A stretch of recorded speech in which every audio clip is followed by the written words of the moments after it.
Hello friends, today I will discuss a topic in complex analysis, the discontinuity of a logarithmic function ln z on the negative real axis.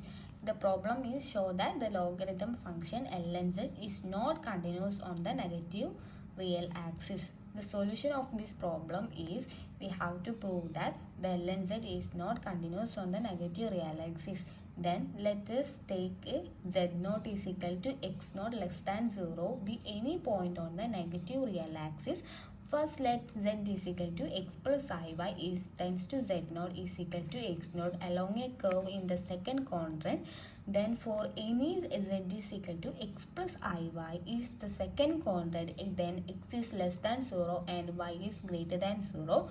Also for any z is the second quadrant, pi by 2 is less than argument of z is less than pi.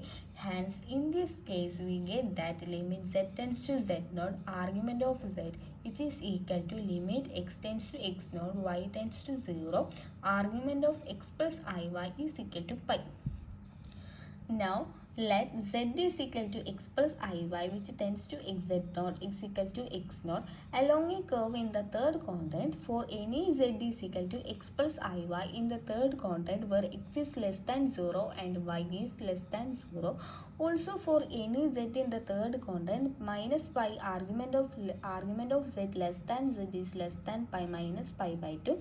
Hence in this case limit z tends to z0 argument of z is equal to limit x tends to x0 y tends to 0 argument of x plus iy is equal to minus pi.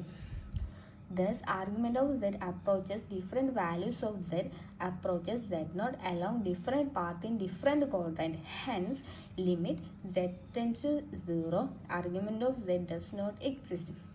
Therefore, limit z tends to z0 ln z is equal to limit z tends to z0 log e mod z plus I argument of z is equal to limit z tends to z0 log e mod z plus I limit z tends to z0 argument of z also does not exist. This also does not exist. Therefore, ln z is not continuous at z0 since z0 is an arbitrary point on the negative real axis. This z0 is a point in the negative real axis and this is not exist. Therefore, ln z is also not continuous in this at z0. Therefore, it follows that ln z is not continuous on the negative real axis. Thank you.